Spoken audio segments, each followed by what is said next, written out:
ह्रीं श्रीं क्रीं श्रीं कुबेराय। ये है धर्म, अर्थ, काम और मोक्ष। ध्यान दे कि रेखा हमेशा बाहर से भीतर की ओर खींचे। अब हम 4 प्रकार की मुक्ति जैसे कि सालोक्य, सामीप्य, सारूप्य, सायुज्य क्लॉकवाइज डायरेक्शन में बनाएंगे। आगे हम क्लॉकवाइज डायरेक्शन में 4 तरह के अंतःकरण जैसे कि मन, बुद्धि, अहंकार और चेतना बनाएंगे।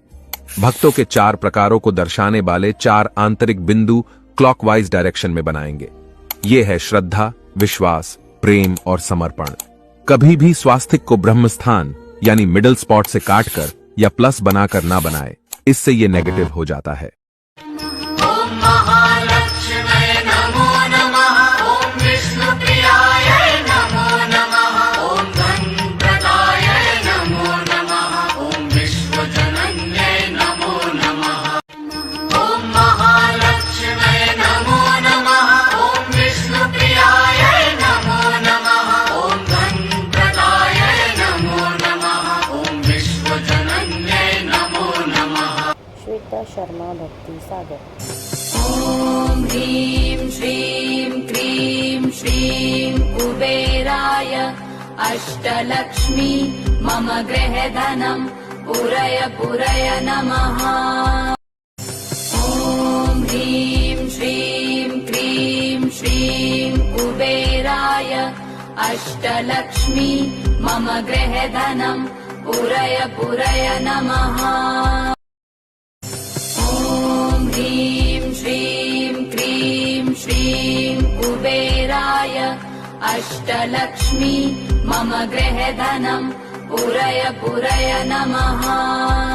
श्वेता शर्मा भक्ति सागर। ॐ ह्रीं श्रीं क्रीं श्रीं कुबेराय अष्टलक्ष्मी मम गृहधनं पुरय नमः।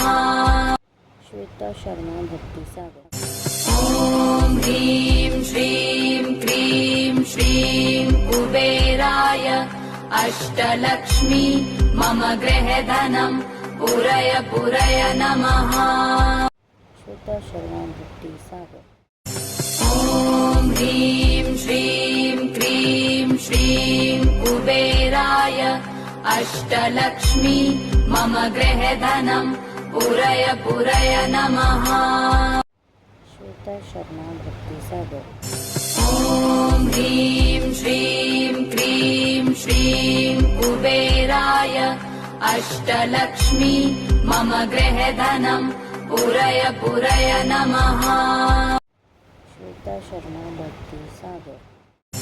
ॐ ह्रीं श्रीं क्रीं श्रीं कुबेराय अष्टलक्ष्मी मम गृहधनं पुरय नमः।